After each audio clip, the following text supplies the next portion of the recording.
he walked in on my friendly dinner and humiliated me in front of everyone. It was just a simple dinner, and I can swear that it was nothing serious, but now, my husband is making it out to be something bigger. Guys, I don't understand how a harmless dinner with a guy friend has suddenly got my husband all riled up. How complicated can a marriage be? Why is he trying to make a mountain out of a molehill? My husband has refused to see me, or even talk to me, just because I went to dinner with a guy friend of mine. I don't even know where to start from. My name is Agatha, and I'm a 27-year-old housewife from Florida. I'm married to Tony, a 29-year-old dentist. I know some of you might be surprised at me tagging myself as a housewife. I always get looks of judgment from people whenever I say I'm a housewife who's married to a dentist. The combination is always confusing for them. Well, I'm a housewife, and my husband and I just got married a year ago. We dated for over 3 years before we got married. So even though there's fire on the mountain in my marriage right now, I'll describe it as the best decision I've ever made. I love my husband a lot, and our marriage has been the definition of great. My husband has always been an alpha male, and everything he does shows that. He's a no-nonsense man, and he doesn't take disrespect at all. I've never had a problem with that, and I've supported all of his strict mannerisms. But this latest development has me doubting it all. He's overreacting, and I'm 100% sure I'm not wrong. I don't understand why he's ghosting me all of a sudden just because of a single dinner. It's nothing outrageous, yet he's acting like I broke the Constitution. I get that he's an alpha male and they all have huge egos, but hold on. We all have to draw the line somewhere, right? I'm very upset, and that's why I want to share this on Reddit. I want to tell you everything that happened before asking for your opinions. I decided to ask total strangers for their opinions because I believe that the opinions of strangers are always honest and unfiltered. They never lie because they really don't care about your feelings. Before I met my husband, I've always been an antisocial person with little to no friends. But I had 2 friends in both elementary school and high school, a boy and a girl, and they were actually siblings. We also went to the same college and graduated together. I'm very close to those siblings because they practically stood by me all through school. I'm closer to the guy who is named Kenneth. We were practically bros, LOL. But Kenneth and I lost contact after college because my phone got stolen and we no longer lived in the same town. As for his sister, she got married years ago and moved to another country with her husband.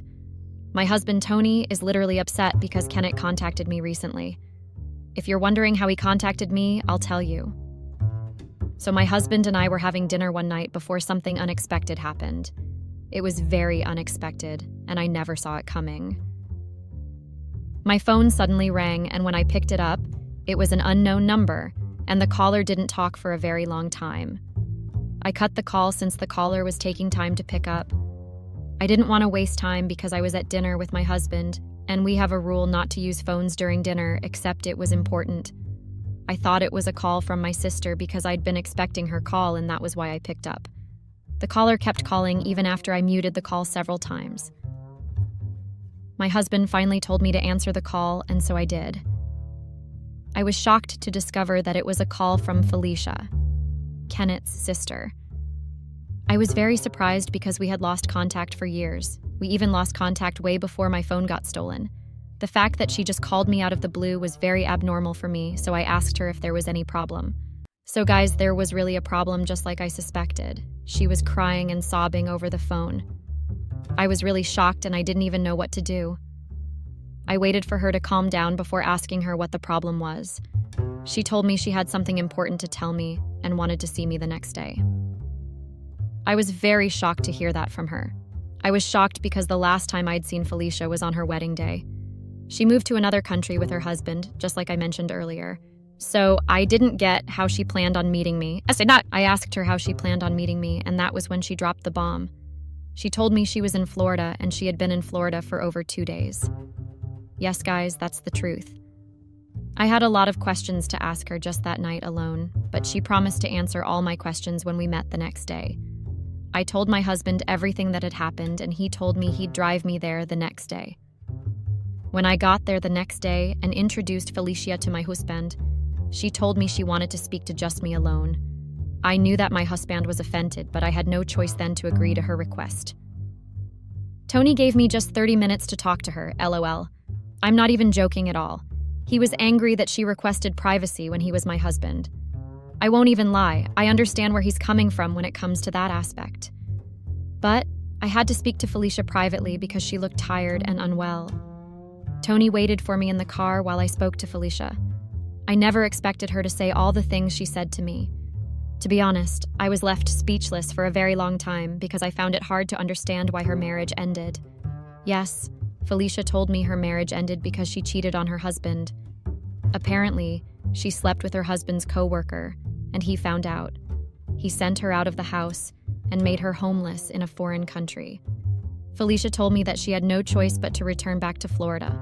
What she did was very strong, and I have no excuse for her, but I felt very sorry for her. She looked like she lost a lot of weight. Well, I'm losing a lot of weight now that my husband has decided to ghost me. The worst part is that I didn't even cheat. I had to ask Felicia how she got my number because I was honestly curious. She just told me that she spoke to some of her friends on Facebook who were friends with my sister, and that's how she contacted my sister and asked for my phone number. I didn't get why my sister did not tell me she shared my phone number ahead of time, but I later discovered that sister sent me a message on WhatsApp, but I didn't know. I can't be the only one who is not that social, right? Even though I didn't want to sound like a heartless person, I had to ask Felicia why she needed to see me. She told me that she urgently needed some cash and accommodation. Apparently, Felicia had been living in a hotel for 2 days, and the little money she had left was almost finished. I felt really bad for her, and I had to remember our past as close friends, so I promised to get back to her. I'm a housewife with no particular income. I had to speak to my husband about it first, before I made the move. After the meeting with Felicia, I told my husband everything she told me when we got back home. Let me just put it this way. Tony was not happy about Felicia's request at all. He didn't even like the fact that I agreed to think about her request. He was very angry, and he even refused to help me. He kept saying that she deserved what she got, and that cheating on her husband was very deceitful. I also believed that Felicia deserved what she got, but I could not just fold my hands. She was once one of my closest friends, and I had just 2. We practically grew up together, so I had to help her. My husband and I were literally at loggerheads over that case, and I think that's exactly where our problems began. He didn't like the fact that I was determined to help her at all, and he never missed a chance to make that clear to me. Since Tony refused to assist me financially, I had to take out money from my savings. Even though I'm a housewife, I still have small businesses that I run. I give the money to my sister, and she runs the business. Since Tony made it clear that he didn't want to get involved in the drama with Felicia, I just gave her some money on my own. She was very grateful, and she even started crying. I was very touched, guys, and I honestly felt like crying too. I never imagined that my close friend would end up like that. I said my goodbyes to her even though she made it clear that she'd still be in Florida for a long time. I had to cut all contact with her because I knew that Tony would not like the idea of me being friends with a woman that cheated on her husband. I know my husband very well, so I made sure I made no mistake. Even after cutting all contacts with her, Tony still made sure I never secretly snuck out to see her. I didn't see anything wrong with that because I knew just how strict my husband is. To be honest, I do not want my husband to be in contact with a guy that cheated on his wife, too. That's why I decided to follow his wishes. Even though I used to agree with him, his stance on this particular case actually makes me quite angry. Let me get straight to the point now and tell you all how I got in contact with Kenneth. Few months after Felicia contacted me, I got another unexpected call. It was Kenneth who called me. To be sincere, even when Felicia asked me for money, I never asked her how Kenneth was faring. I didn't see the need to ask her because I assumed that he would have been doing poorly if she asked me for help instead of him. I didn't even ask about Kenneth at all, but on this particular day I was shocked that Kenneth called me. He told me he was very grateful to me and that he owed me a lot. I asked him why, and he told me that Felicia informed him that I'd provided for her when she was broke. I was actually embarrassed that he felt the need to thank me for doing something for my own old friend. I told him not to worry about it and that it was my pleasure. Isn't that what we all say when we're tired of getting too many thanks? Well, I did the same thing. Kenneth didn't seem to want to stop. He told me that there was so much he had to tell me. He told me that a lot had happened over the years, and he would like to tell me all about it. Of course, that was the first time in years that I was talking to him. He was practically my closest friend because he was closer to me than my sister. The fact that I suddenly got a call from him unraveled me. Help me out here, guys. Was I wrong for not immediately saying no? This is an old friend that had been my friend for years. I had no malicious intentions, and that's why I didn't think it was a big deal. I didn't even say yes immediately. I told him that I'd think about it first and give him a reply after speaking to my husband. That was all I said to him. I knew that Felicia must have told him I had a husband, but I had to say it again, just in case he doubted her. Talking to Tony about it was not easy at all. In fact, it was actually very far from easy. I knew that Tony would not like that idea at all. He didn't even want me speaking to Felicia. But I had to try first. Telling him was the only option because I knew that I would feel bad if he went to see his old female friend without letting me know first. One experiment I like to do in our marriage is that I like to make sure I do not do what I would not like my husband to do to me. It works most of the time, and that is what helps in our communication skills. But now, I don't think we really have much communication skills because he's been ghosting me for days. When I spoke to him about it, his reaction was exactly how I pictured it. He didn't like the fact that both brother and sister suddenly wanted to see me after years simultaneously. He knew about Kenneth because I used to tell him about Kenneth even before we started dating officially. I used to tell him that Kenneth was a very good friend of mine and that we suddenly lost contact. Tony told me that he didn't want me to go. I didn't agree at all, and that was how we started having a lot of arguments. For me, it was not a big deal because I just wanted to go see a friend. I'd not seen him for years and I just wanted to see how he was faring. The part that baffles me the most is that Kenneth and I never even dated or had a romantic relationship. We were just close friends, and that was all there was to it. I can even swear right now that Kenneth and I never even shared or deep hug, not to even talk of a kiss. That is why I never agreed with Tony's decision not to let me see him. The only reason I even felt the need to ask for permission is because Kenneth is a guy, and I would not want my husband to see the opposite gender without telling me. I was not ready to back down, and Tony was also not ready to back down. Kenneth kept calling me and asking me if I had made up my mind yet. I discovered that he had to go on a business trip and that I was the reason it was still in Florida. I decided to wait one more week and see if Tony would change his mind, but nothing changed. That was when I decided to go see Kenneth without Tony's permission. I didn't want to keep making him stay longer in Florida when he had work to do. I also found it ridiculous that I could not even go see an old childhood friend of mine. I had to make that decision because I had wasted enough time waiting for Tony to come around. When I asked Tony to pick the date and time we should meet, he proposed that we meet at a restaurant at 6 p.m. I didn't like the fact that we were meeting in the evening, and I told him that. But he told me he had work that day, and that was why we had to meet in the evening. I just wanted to get the meeting over with, so I agreed. I left a note for Tony before he came back from work, so he would know where I went. Tony usually came back from work by 7 p.m., so I knew that I might not come back early before he came back from work. That's why I left a note. To be honest, I left up to 4 notes at different places in the house, so he would be able to see at least one. That was just my little way of making sure that he did not worry about where I was. At the end of the day, all my efforts were in vain, because Tony did not even care about all the majors I went through to make sure that he didn't misunderstand things. When I went to the restaurant to see Kenneth, I made it clear to him that I had to get back home early, so we could only talk for a maximum of 1 hour. He had no problem with that, and that was how he started telling me all about everything that had been going on in this life. He told me how Felicia refused to contact him after her husband sent her away, because she was scared of getting scolded by him. That finally made a lot of sense because I realized that she was feeling ashamed. Kenneth told me that he was now a real estate agent. I was really happy for him because I'd always known that he wanted to become a real estate agent. We talked about Felicia and how she's trying to get her life back together, and then we talked about all the developments in our life. It was nice to talk to an old friend after a long while. I didn't even finish the food before I told him I had to go. He told me he understood, and then he congratulated me on my marriage. I bade him goodbye before taking a taxi and going back home. So guys, That's literally how all the drama began. I went home and met drama. Literally. It was like there was fire on the mountain.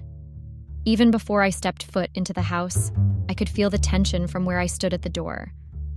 I don't even know how I can describe it to you all. My husband made a scene, and it was literally very surprising. Before I could even greet Tony, he started yelling at me continuously. He gave me no room to talk or even explain myself, and that was the most painful part. I didn't even think I had a reason to explain until I fought the anger and aggression he displayed. He started accusing me of cheating on him. I told him that I did not cheat on him and that I just went to dinner with Kenneth. Nothing I said seemed to be making any sense to Tony. He seemed to be more focused on everything he believed I'd done. He asked me why I went to the dinner without informing him first. I told him that it was because he'd refused even after almost 2 weeks of trying to persuade him.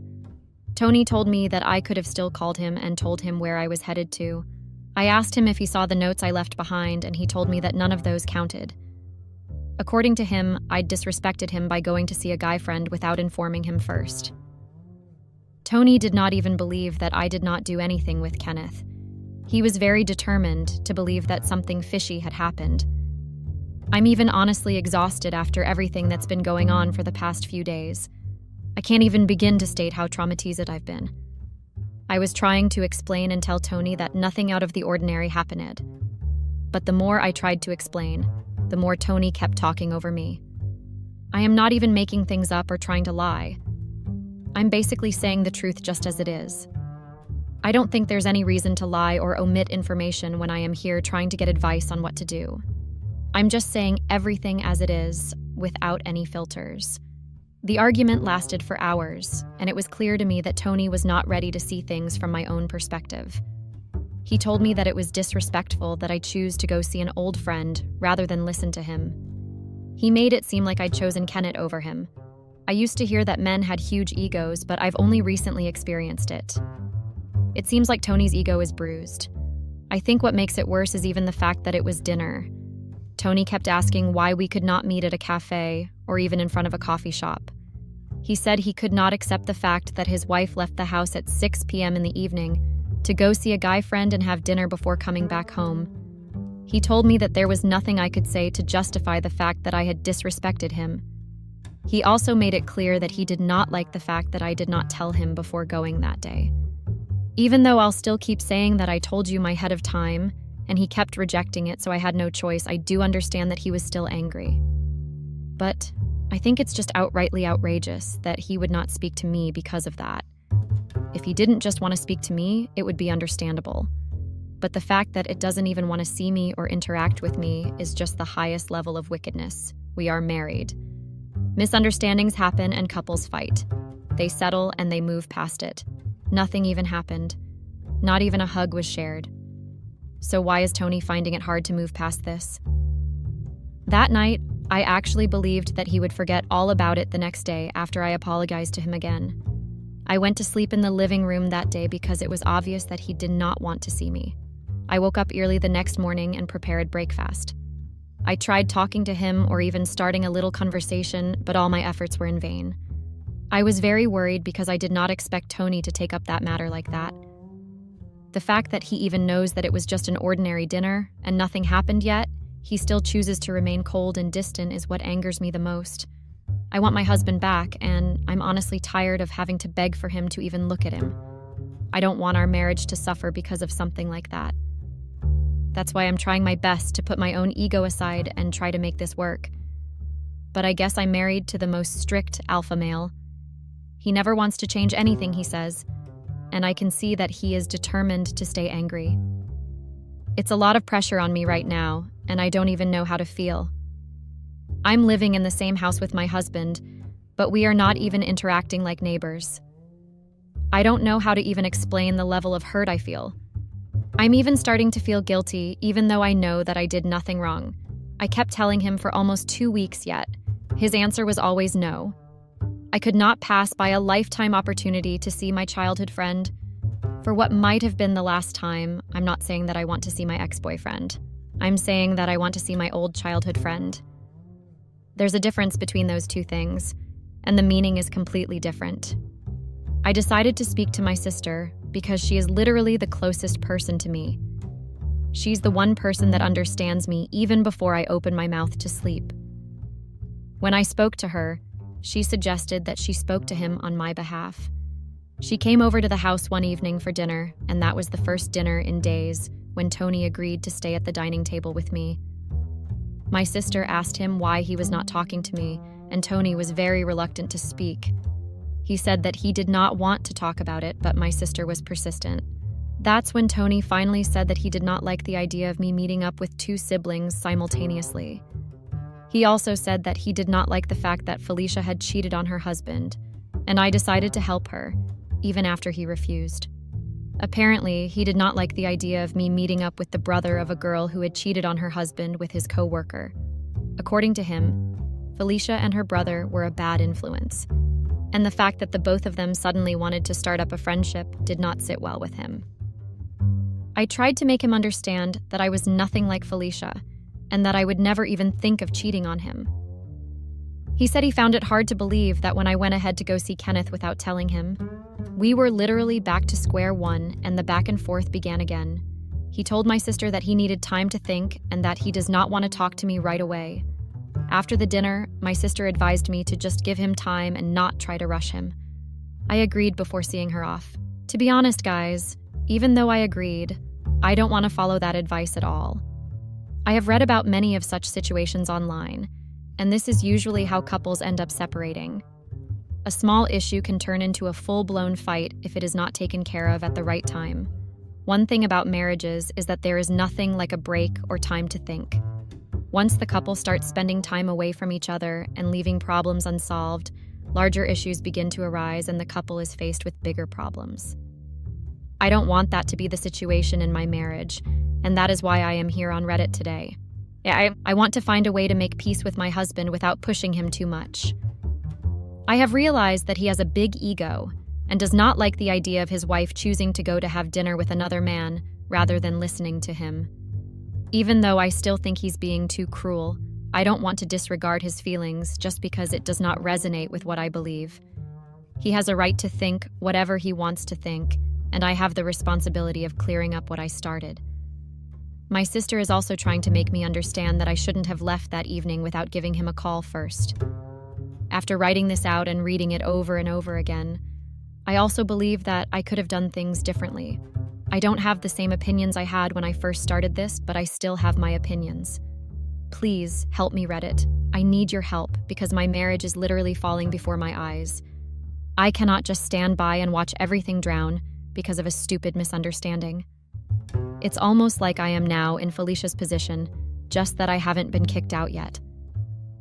Imagine being in the position of someone that ran to you for help. Well, it is not a great position to be, and I hope that things don't get that bad. Hopefully it won't, because I don't want to suffer for something I didn't do. It's almost like I'm regretting being a good Samaritan. I should have just ignored everything, right? But no. At the end of the day, I owe some form of respect and loyalty to the friends I once had. I'll choose my husband in marriage over those friends in a heartbeat. So I hope it doesn't get to that. Please don't leave me hanging, Reddit. I'm literally counting on you all to come up with a solution for me. I'm going to appreciate each and every comment I get, and don't be hesitant to judge me. I knew exactly what I was getting into before putting this post up here. My husband will soon be back from work, and even though he does not speak to me now, I don't want him to see me typing on the computer with so much focus. It will be very embarrassing for him to find out what I'm doing. Till the next update, guys. Update. It's the troubled wife again. LOL. This time I think that some of my troubles, or even most of my troubles, have been lifted off my shoulders. I cannot help but thank you all for it. It's the woman who refused to take permission, lol. The comments even had me crying and laughing at the same time. I have so many nicknames and they are so long. Not even the most controversial Reddit stories I've read have this many funny comments. It's a bittersweet feeling, actually, and I think sharing my problems with strangers did not happen to be as bad as I thought it would be. It was bad, just not as horrible I imagined it would be. Most of the comments advised me not to let two old friends get in the middle of my relationship with my husband. I even got many people telling me to call Kenneth and have him apologize to my husband. To be honest, that was a little bit outrageous for me. I never thought of doing that because I knew that it would lead to an awkward scenario. I didn't want Kenny to find out I have issues with my husband, and I didn't want to give my husband the impression that I was still in contact with Kenneth. Some things are to be left private, and there are just some boundaries that should never be crossed. Look at me talking so seriously, like I did not end up doing exactly what I'm condemning. I know it sounds stupid, but hey, you all suggested it, so I guess we are in this boat together. I saw most people saying that it was unfair for me to be the one getting punished for only trying to help and honor my own old friends. Many people also said that they saw the side my husband was coming from and that it was not unusual for him to feel disrespected. When I showed the comments to my sister, she also agreed that it was not okay for me to be alone in this issue when Felicia and Kenneth were out there living their life. Felicia is also a part of this issue because my husband cannot just stand the fact that she cheated on her husband.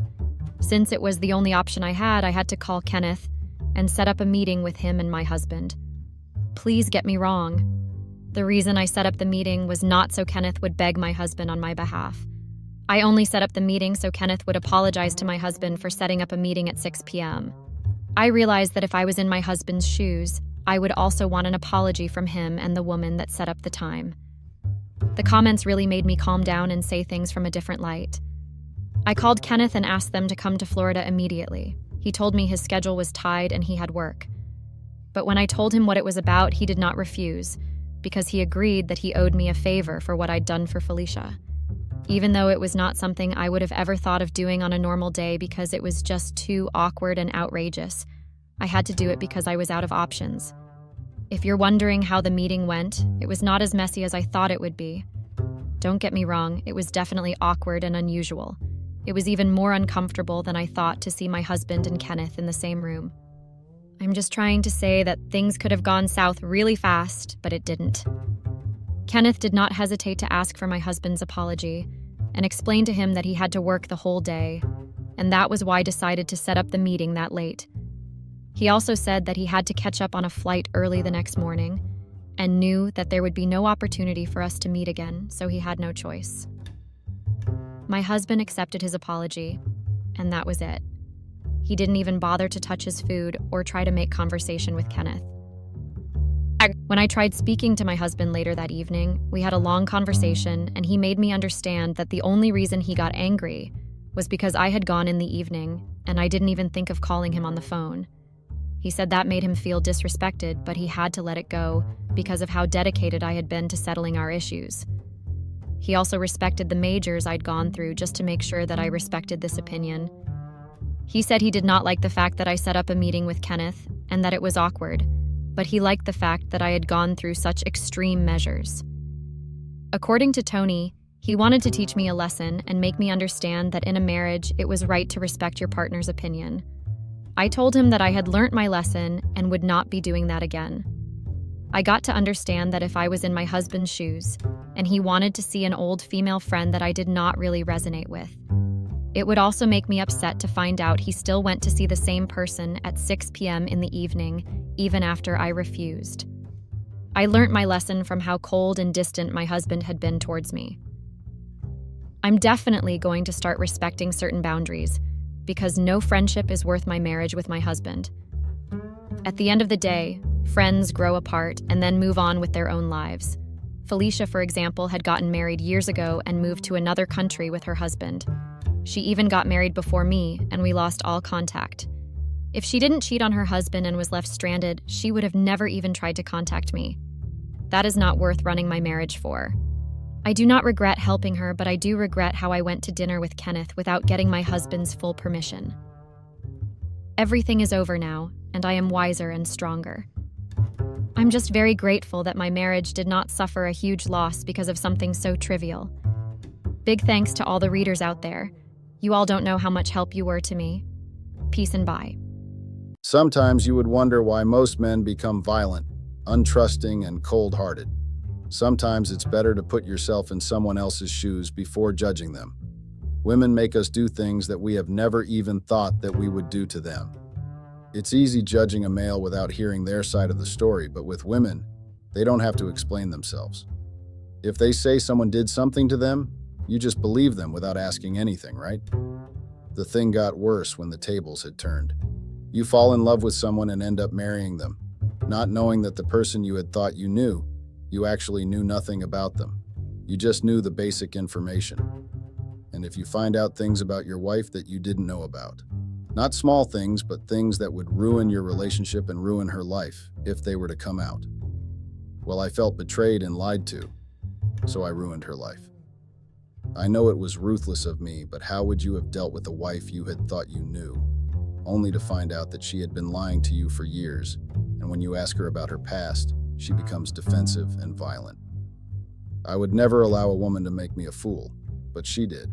And guess what? I ruined everything for her. I am ruthless, right? Maybe I am my father's child after all. Allow me to tell you my shameless wife's story and how things turned bitter fast. So I am 29. I grew up in a small family, but I didn't have a pleasant childhood, so I had serious anger issues. I do not allow people to make me a fool because even at school, I dealt with those who thought they would bully me. I am a quiet person, I agree, but do not think I am a fool because my quietness could become ruthless at times. So as I was saying, I grew up with my alcoholic father. At home, I was an elder brother followed by my two siblings who are twins, M and M F25. Our mother broke up with my father because he was an alcoholic and abusive, so I think she couldn't take it anymore. Then she left. What angered me is that she left me with responsibilities to take care of my siblings while she went out there, enjoying. She left my father when my siblings had just turned 10 years and I was 14 years old. Imagine the struggle I had faced grooming and raising my siblings without any parents because my father was busy getting drunk each and every minute he got. I had to step up and become a parent to my siblings, including my father, who would sometimes come back home unable to even take himself to the loo. So I had to clean up his mess every day. I grew up in a township called Alexandra, mostly known as Alex or Gomorrah. At the age of 14, I had to try and make ends meet for my siblings, since our father got fired from his job because of his drinking behavior. I still don't know what had caused my father to be an alcoholic and a woman beater like that, because whatever it is, it's really huge to a point that he decided to resort to booze. I had to attend school, make sure my siblings also went to school. On top of that, I had to make sure we sleep with something on our stomachs. So I worked at a nearby tavern on weekends or holidays as a cleaner, while I also took some piece jobs at people's houses to clean their yards or wash roofs. It was not easy, but I had to do what a man had to do to survive. I grew up with the anger that our father had neglected us and chose a bottle over his own children. Not only that, but he was an absent father, even though he was living with us. Well, more like he was coming home when he had enough for the day and missed his bed. He never played any parent role to any of us. I had once witnessed my father beating my mother, but when I asked my mother why she was patient with him, she told me that I should not interfere in adults' issues, more especially if those adults were my parents and in a relationship. Things kept getting worse to a point that our mother miscarried her pregnancy before she got pregnant with the twins. I tried to reason with her and told her that she should just put the love she had for father aside and leave while she still had a chance, or she would leave in a coffin. What she said to me was that I had ruined her life because father started mistreating her right after I was born. She told me that things got worse when father got fired from his job. I used to hear rumors that my father had been spreading lies about my mother since they were both alcoholics and toxic parents. My father had spread rumors that mother was a prostitute that trapped him with children he didn't even want. Instead of mom to leave father, she stayed with all the rumors that were circulating around the township. She still stayed by my father's side and beard with all the abuse she endured. I asked her to take us and leave father because he was not going to change. Instead, he was going to kill her. Father heard that I had given my mother that advice. He started beating me up also and told me that I was not his child. After he was done beating me, he slapped mom and called her names. That was when mother pushed father and he fell on the ground since he was way too intoxicated and ran out. Till that day, she never came back for us. She left with nothing on her hand, only her identity document. We don't know where she went, and she never even tried to at least check how we were. My wish was to become an archaeologist. I loved studying about the human's past, studying buildings, tools, graves, etc. I grew up a curious person wanting to know about how things were made and how our ancestors had lived. Unfortunately, not all dreams and wishes come true because I had to step up and pause other life plans I had and take care of my siblings. It was really tough, but what they say about strong people, or the lie people used to tell themselves, was, "What doesn't break you makes you stronger." The situation that we were facing at home broke me, but believe me when I say it made me stronger. The circumstances broke me to a point that whatever I did for my siblings. So one day when I was in the 10th grade, some drug merchant approached me, and he was also from around the township. He asked me to sell weed at school, and he would give me a cut for every sale I made. I declined the offer, reason being I didn't want to get into any trouble at school, and the cops were regularly coming to our school to check on drugs, since the township is known for drugs and most dealers were high school students. After I had declined that offer, things got worse at home. I was no longer getting piece jobs, and the job I had at the tavern was cut off because I had to focus at school. Sometimes we would take food from the school. I won't lie, it helped us survive, but I had to come up with a plan, so I ended up taking the weed merchant offer. I had no choice but to make ends meet as a big brother and an elder at home. For 2.5 years, I continued with the merchant job, and there were new drugs that had been introduced in the township, so I had 2 merchandise to push. It really helped me because I was able to look after my siblings and buy them small toiletries. I didn't last long in the drugs piece job because I still believed that I had to work hard so I could get at least a scholarship to become an archaeologist. A month after I had told the guy that I was no longer willing to work or pass the weed, something bad happened. So the guy that I was working for and selling drugs once stopped my sister when she was coming from school. That time she was 13 years old and had just got into high school. The guy sexually violated her. Luckily, my little brother, the girl's twin, saw him and asked for help. My sister was traumatized to even go out and play with other kids. That was really hard for me because I was a male person, and I didn't know how to make her feel better.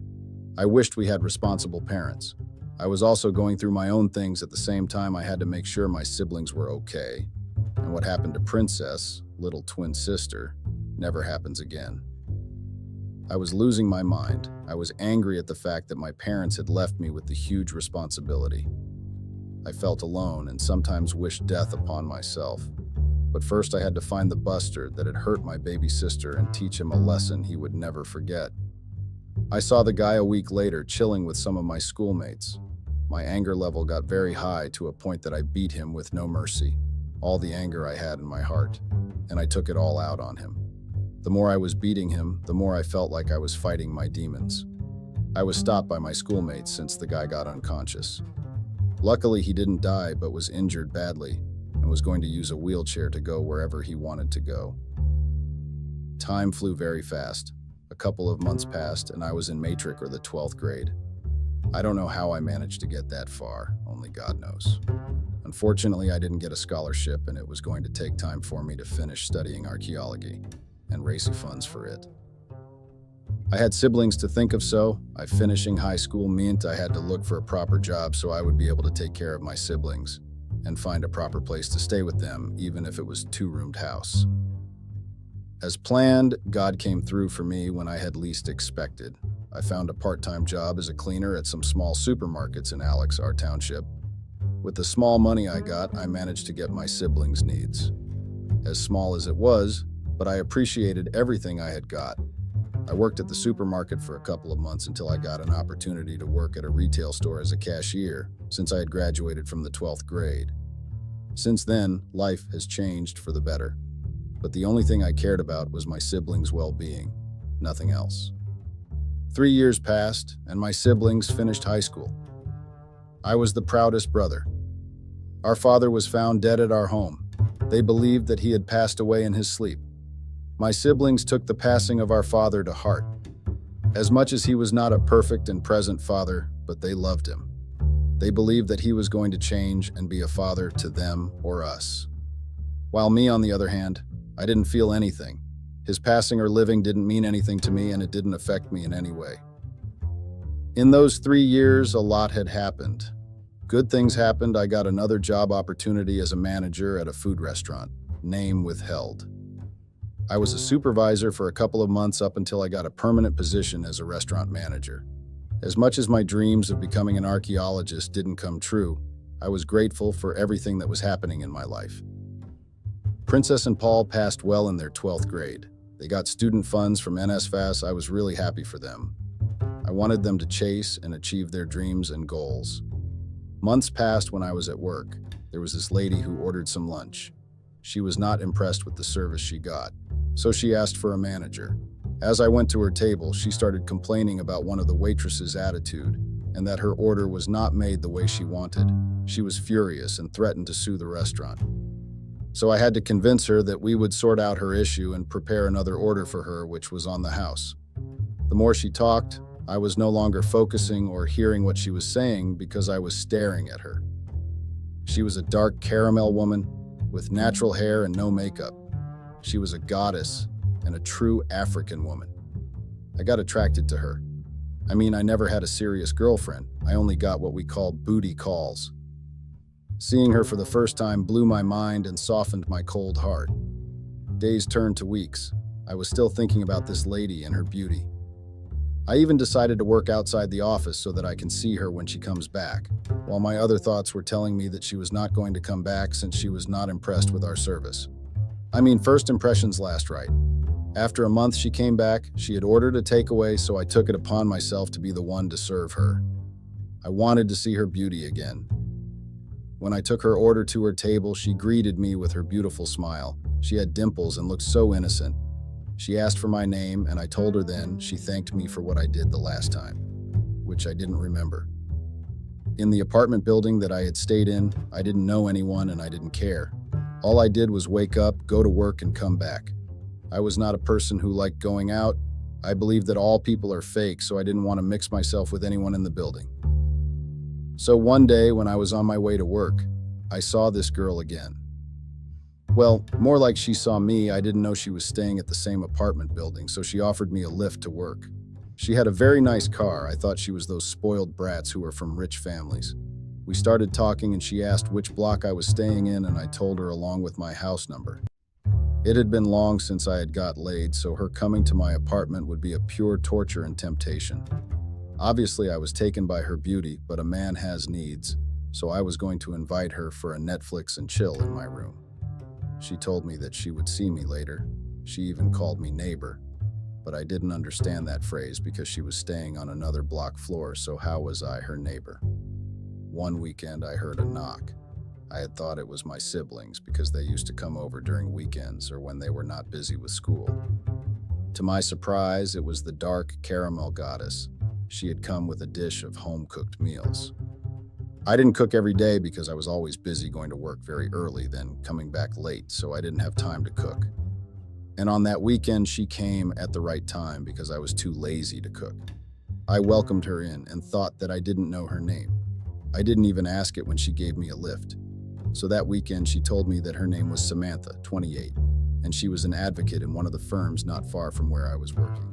We spent the day together. She was a great company. I had even forgotten about work stuff. I enjoyed spending time with her. She promised to come back again next weekend, but before that, she invited me to her room for dinner. I didn't promise her anything, but I told her that I'll try because I had a lot of work to do. Time passed and we became friends. We would visit each other regularly when we were free, or must I say she visited me regularly. Our friendship was fun. She made me soften my heart in some things. I developed some care, love. She showed me what I didn't know when I grew up.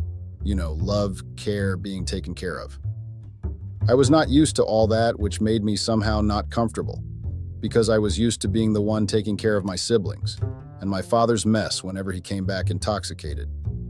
I introduced her to my siblings, and they were happy that there was someone I was spending time with. My sister also got someone to talk to about girl stuff.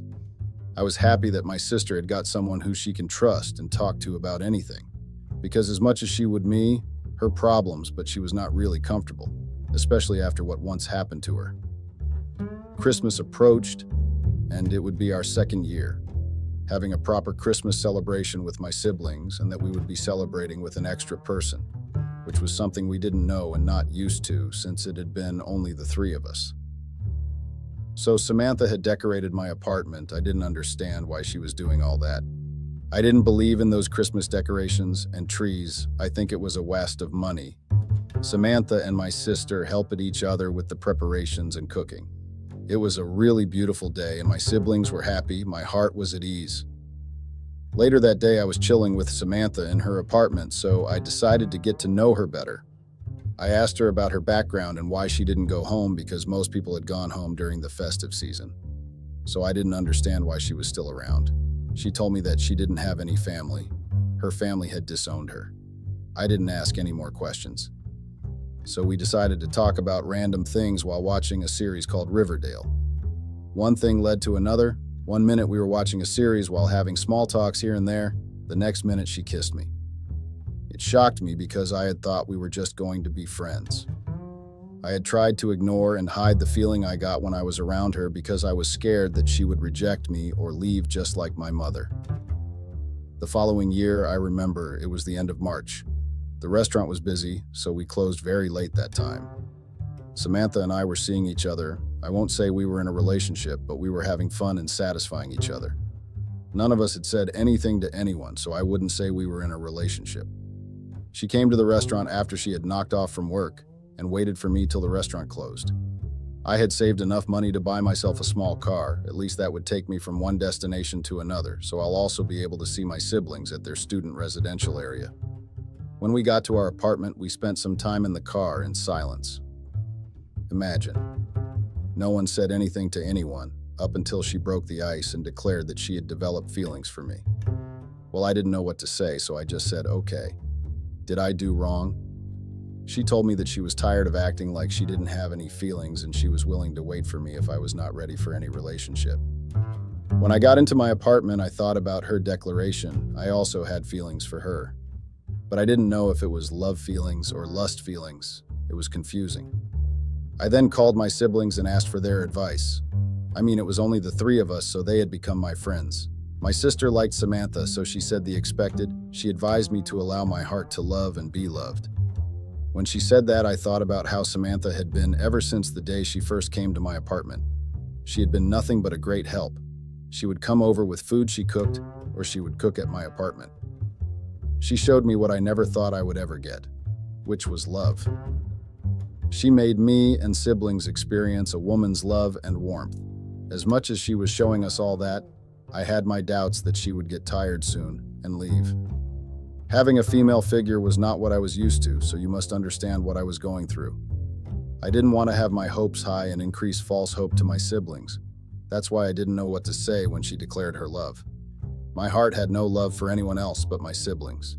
I didn't have any space to love or care about any strangers, which is why I never had a girlfriend, only once off. A week after I had a talk with my siblings, they asked me to give myself a chance to be loved and learn to love others because my heart deserved that since the only thing I did was to love them. So I took their advice and went to Samantha's apartment and told her why I had been distanced, then told her about my background story so that she would understand why I acted the way I did. Fortunately, she understood. Then we decided to formalize our relationship. She was a great partner, as much as I had my doubts, but I gave her the benefits of it. I allowed myself to fall hard for her. Our relationship was too perfect, she was too perfect. My siblings were happy, and so was I. We dated for a year, and I decided that I wanted to make her my wife. She was hesitant at first because of her family issues, but assured her that I would be there for her. She just needed to contact her parents, so we could set a date for our wedding. In my own view, I believe that everyone needed their parents' blessings when they take a huge step in their life like getting married. Unfortunately for me, I only had my siblings, no extended family or anything, so the only blessings I would get were from my siblings. Samantha asked me to accompany her to her home because she didn't want to approach or talk to her parents alone, especially when they had disowned her, which meant I was going to help her mend her relationship with her parents. She was my woman after all, so I agreed to help her talk to her parents. So we had set a date that we would go to her hometown in Verulam to talk to her parents. I didn't understand the story behind her parents disowning her. I didn't know what she did, and Sam was not willing to share it. Whenever I asked why her parents had disowned her, she would just dismiss the topic or get angry. So I guessed whatever it was that happened was really huge, but I didn't want to push it. Or was I wrong to chill and not care much about it? A month passed and we went to her hometown. Mind you, we were staying in Johannesburg and we had to travel to Durban, which is two different provinces. So we opted to fly to Durban because it would be easy and save time. We booked a hotel in Umhlanga so we could be closer to her hometown.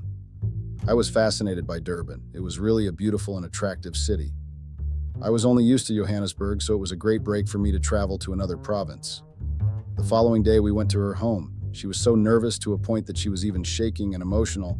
I didn't know what to do, so I just comforted her and assured her that everything will go well. If her parents didn't give us their blessings, we would have moved on with our lives and continued with our wedding. I also didn't have any parents to give me any blessings. When we reached her home, it was in rural areas. Her home was big, but you would see that it used to be beautiful. So I opted to stay inside the car, but she refused and asked me to go in with her for moral support. Okay. We went in, and what I saw really haunted me. The way her father was looking at her. If eyes were able to murder a person, Sam would have died on the spot. The man was furious, and you would see that he wanted nothing to do with Sam, but his wife pleaded with him to sit down and listen to what their daughter had to say. I saw that Samantha was not really comfortable. She apologized to her parents. The father kept chuckling and saying, That raised an eyebrow because if a child came to humble herself and apologize to her parents in order to mend their relationship and right her wrongs. Why would a parent act like Sam's father unless whatever Sam did was pretty big? Tell me if I'm wrong. The meeting didn't go as planned, but the mother softened her heart and gave her and our relationship blessings. She then advised Sam that she shouldn't do what she did the last time because it would ruin her marriage. I still didn't understand what they were talking about, and I was not going to ask anything because it was clear that she didn't trust me enough to let me in her past. A few months later, it was during winter holidays. My siblings had closed at university. So we decided to get married in Durban. I had heard that it is the warmest province to be, especially in winter, and for her parents to be able to attend the wedding. The wedding went well. We got married under community of property, which meant our estates were regarded as one. I know it was careless and stupid of me, right? The first few months were a bliss. I was happy. We were happy. I was looking forward to spending my life with her and my siblings. I didn't want any children because I didn't know what kind of parent I would have been and if I wouldn't be like my parents. As much as my life had improved a lot, I would have afforded my children and be able to raise them like I had raised my siblings, but I was scared. It was fear of the unknown. Samantha was a good wife. Well, I thought she was. She showed me love that I had never experienced, the care I never knew about. She made me feel like a man, you know. She gave me that respect and my place as her man. We had bought a house in the suburbs of Sandon, as you know, that married couples had to stay together, and an apartment life was no longer an ideal for us. My love for her grew every day to a point that I never thought she would ever do something to ruin our marriage. My guts kept warning me to leave a space for disappointments and not throw my cold heart again because I was going to need it someday. I shouldn't have become a jelly, a softie. She found me with a cold and uncaring heart. She loved me still and welcomed me as her partner, but I stupidly became soft and loved with no boundaries. Our marriage started changing after 3 years. Well, more like Samantha started changing. She had so many cases to deal with. I understood that, but she was overdoing it, and it raised suspicions. She thought I was blind just because I loved her, but I saw everything. She had started getting clients from overseas, which I didn't understand because there were other advocates overseas. The time things at work were not going well. One thing I got smart about was to not deposit all my money to the bank. I took some of my money to a secret spot around the house so that if rainy days were to come, I would be able to take care of myself. My siblings were in their last year in university, plus they had gotten internships, so the money I had hidden was going to be good to maintain myself. Samantha's behavior got worse to a point that she had even lost respect for me. She was no longer that loving and caring wife.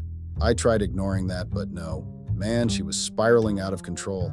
She got high and mighty just when things were not going well on my side. I had thought it was pressure from work, but it was not. So one day she came back and told me that she was moving out because we were arguing a lot more than making love. It was stressful to me because I was dealing with work issues, and on the other hand, I had to deal with Samantha's behavior. I didn't stop her from leaving, so I gave her a go-ahead. I took it upon myself to find a private investigator to look into her behavior. It was clear that she was cheating on me. So I made sure to pay the PI with the cash I had been saving, so follow up on Sam. Then I remembered that she had a secret that she didn't want to tell me about, and it made her parents disown her. So I called her mother since I had her number and asked her for a meeting with her husband. A few days after Samantha had left, I traveled to her hometown to speak to her parents, hoping that I would get answers of their misfortune because even on our wedding day, her father didn't show up, which meant something huge had happened between them. When I got there, the parents welcomed me well. I then asked them why their relationship with Samantha ended because Sam was not opening up. The mother got emotional and told me that she didn't want to remember the shame Samantha had put in their home. I didn't understand at first until Sam's father asked me to have a talk with him outside and asked the mother to prepare us something to eat. The father then told me that Samantha had disappointed him in a most cruel and shameful way.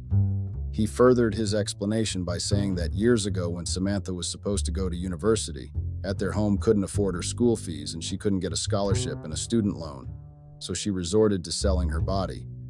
I didn't believe what I heard. The father was also emotional when he shared the story, so I asked him not to finish, but he decided otherwise. So furthered by saying her daughter was on a church worship team. I knew Sam had a beautiful voice. I had heard her several times singing when she was cooking or bathing. So it wasn't surprising that she was on a church worship team. To continue the father's story, he told me that her daughter had slept with the priest in exchange for money because she wanted to raise money to go to university. So her affair with the priest continued until she was caught by the priest's son, who later blackmailed her to sleep with him, and he would give her the same amount of money the priest was giving her. She agreed and took what she did as a business transaction. Unfortunately, the priest's son recorded their sex tape and posted it on social media. People in their small town knew or found out about the video that was circulating until they saw it from one of the church members. That was when Samantha spoke some harsh and unforgettable words to her parents. Then her father threw her out and told her that she would be welcome back at home once she had changed her sinful ways. Unfortunately, later on, they heard that Sam had joined OnlyFans to make money and her videos were all over the internet showing her private parts. So he disowned her because instead of righting her wrongs, she continued doing the shameful actions. The following day, I went back to Johannesburg. What Samantha's father had told me really shook me because I never thought Samantha would do something like that. I mean, she was an advocate, and her appearance was of a very humble person. When I got home, I found her inside our home and she gave me an envelope which had divorce papers. I couldn't believe her, so I read the papers and found out that she wanted 50% of everything I had owned. I mean, this person's career was booming, so why would she want 50% of all my assets? I couldn't allow her to walk away with my hard work. So I had to fight her. If I had to be ruthless, then so be it, because I was not going to allow her to walk away freely. I had invested a lot into our marriage that included my heart. I allowed her to soften my heart, and she got the nerve to file for a divorce and request 50% of everything I owned. I got so furious, and all the anger that I had came back flooding. So on the day of the divorce hearing proceeding, I took out the information that I had got from the PI, including her nudes and sex tapes that she once did when she was selling her body. She couldn't believe it when she saw the tapes being played at the court, which also revealed that she had cheated with a client on our marriage. I knew right there and then that I had ruined her life, her reputation, and her career. She would never even think of crossing me and using me again. I hated her for doing the same thing that my mother had done. She lost everything, including her dignity, and I was very much happy about that. Was I wrong to do that? Please give me some advice.